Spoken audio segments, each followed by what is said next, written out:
Hello everyone, welcome to Everything Arsenal. Arsenal against Brighton this weekend, match preview. I will also be talking about which lineup I would go for in this match, and obviously my match week, is it 17? Yeah, match week 17 predictions at the end. But it's Brighton up next. Obviously, we are coming into this game having lost our last game against Aston Villa, 1-0, and a draw against PSV. So if you look at it like that, we have not won a game in 2 games, but it's a big chance to pick up a win back in the Premier League. And I'm expecting Liverpool to win this weekend, but at least to keep up with them. And you never know, if Man United can pick up something against Liverpool, we have the chance of going back to top of the table. Now, obviously, we've been very happy with the away results the last 18 months, but this on the games that we've lost have been both away from home, Newcastle and Aston Villa. At home, we haven't lost a game since we lost to Brighton at the end of last season, and they comfortably beat us 3-0 actually. And last season they beat us twice at the Emirates. In fact, they beat us in the league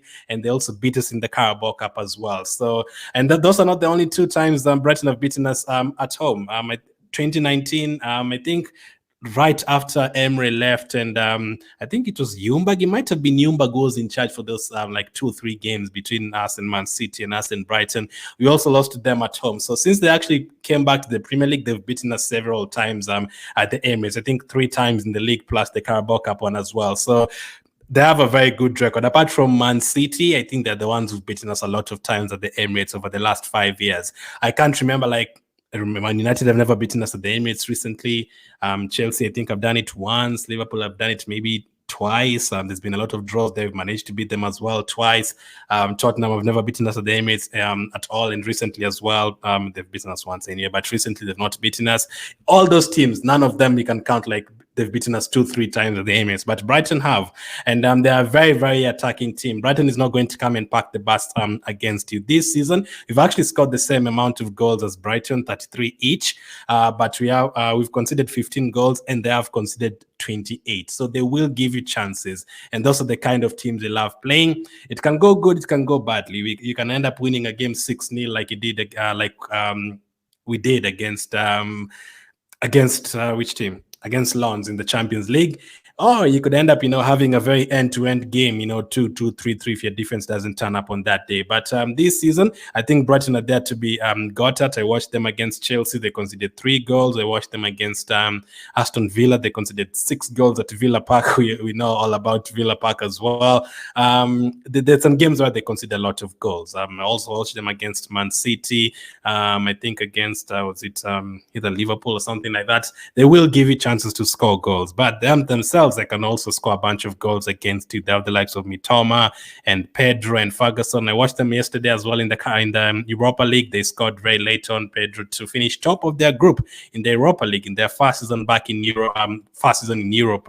Pretty much. So they are a very good team. Brighton is one of the teams that I enjoy watching. Apart from Arsenal, Brighton is one of those teams I really enjoy watching. They never play boring football at all. It's always all-out attack. And I think, if I'm not wrong, this season, Brighton have scored in every single game and they have conceded in every single game. So if you're a betting person and you bet on both teams to score, Brighton always comes through. Hopefully this game doesn't actually end up that way. Hopefully we are the first team to keep them out or keep them from scoring this season. I would absolutely love that, because they are a very good team. They are a very good team in terms of going forward.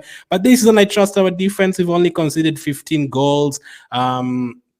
And if you look at those games, we've conceded 2 against Chelsea. I think we never really conceded a bunch of goals. Now, obviously, this is a must-win game, especially after dropping points last week, and considering next week it's Liverpool away from home.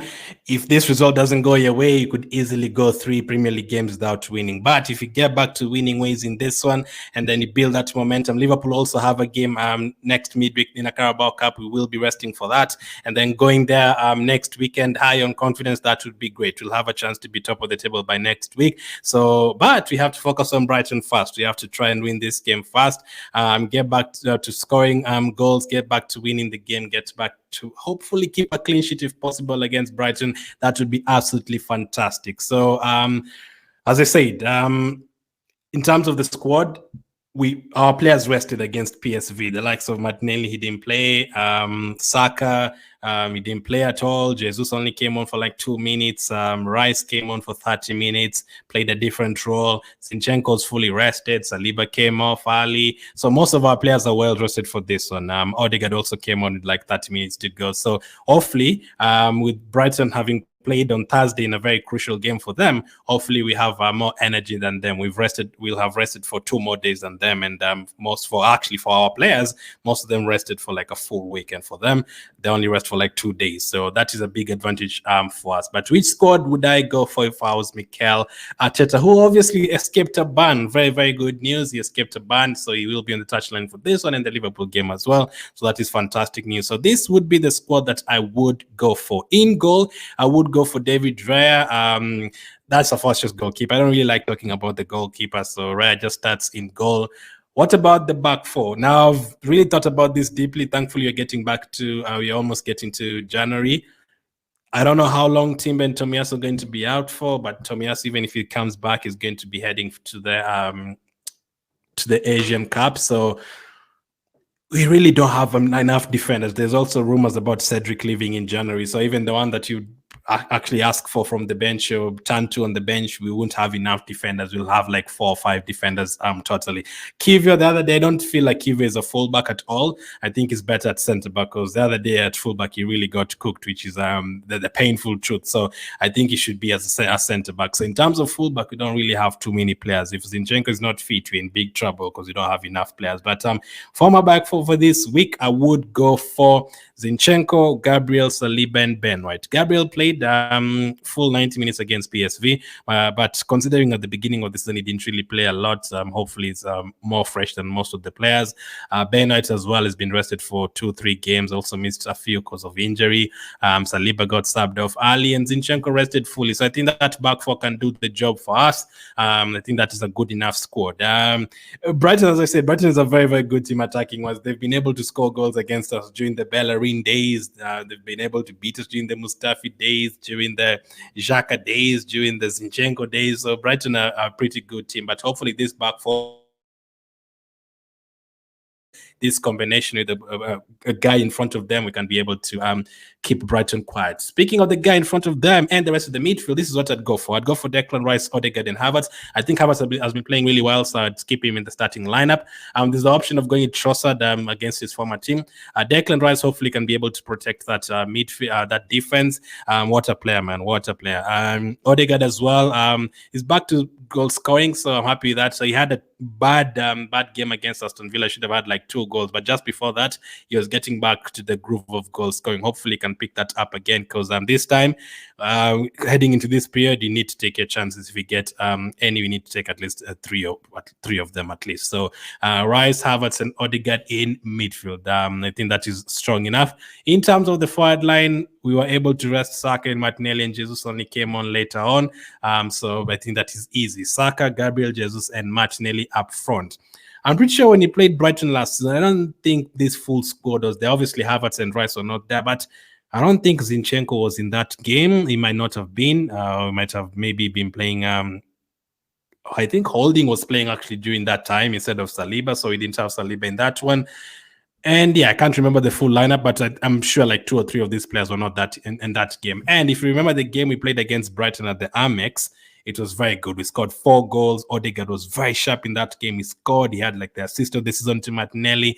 He were really shining in that game. So hopefully you can do the same this time, but at the Emirates. At the Emirates, you haven't lost this season, so hopefully you can keep that record going. In terms of the bench, obviously, Smith Rowe is back, so happy to have him there. But Ramsdale, Kivio, Cedric, Jorginho, Smith Rowe, Trossard, Nketiah, Nelson, and Nwaneri. So Nelson had a very good game the other day, so at least we know we can turn to him to come on. Nketiah obviously scored the other day as well, so if you need a goal, we can probably bring him on as well. He is our top scorer at this. A lot of Arsenal fans don't like him, but he is actually our top scorer. Trossard can come on as well against his former team, Smith Rowe. We have a few attacking options now, better than the bench that we had last week, because Smith Rowe wasn't there and a few others weren't there too. So hopefully we can be able to get 3 points in this game. So will we be able to get 3 points in this game? Well, my predictions for this week, for all the games, Let's start with this one. Let's start with Nottingham Forest against Tottenham, which will be played on the Friday night. I'm going to go for a 1-1 draw. I have a feeling Tottenham could get a late goal, but since Nottingham Forest are like given the manager a warning, like if you lose, you're going to be sacked from the last game, I think they'll fight for him. They'll get a draw 1-1. Bournemouth 2, Luton 1. It could actually be more goals. Bournemouth have been really good recently. Luton, even though they've lost those 3 games in a row, they played really well against Arsenal, really well against Man City. Chelsea, Sheffield have gone for a 1-1 draw. For the Tottenham one, I've gone for a 1-1 draw, but Tottenham have a good chance of winning. But for Chelsea, man, I can't trust Chelsea at all, man. So 1-1 draw there. I've gone for Man City to beat Crystal Palace 3-1, easy win for them. This one, I'm expecting it to be one of the games of the weekend. Newcastle against Fulham alongside Bournemouth, Luton. Newcastle 3, Fulham 2. Fulham are scoring goal, but I think Newcastle, since they're at home, they'll get that one extra goal. I've gone for Everton to beat Burnley 3-2. Everton are on really top form. Usually, if this game was played 2 years ago, people would be saying 0-0, 1-1. But this time, Everton are full of goals and Burnley are also scoring, so 3-2 to Everton. Arsenal, Brighton have gone for a 3-1. I think they'll score. I think they'll keep that record of scoring in every game and conceding in every game. So 3-1 to Arsenal. My goal scorers, I will go for Kai Havertz to score, Jesus to score, and Saka to score. Brentford, Aston Villa have gone for a 3-3 draw. So I'm expecting goals in like 2 or 3 of these games. Brentford, Aston Villa, Bournemouth, Luton, Newcastle, Fulham. West Ham, Wolves have gone for a 3-2 West Ham win. West Ham to get back to winning ways in the Premier League. And then finally, Liverpool, Man United have gone for a 5-2 Liverpool win. Goodness me.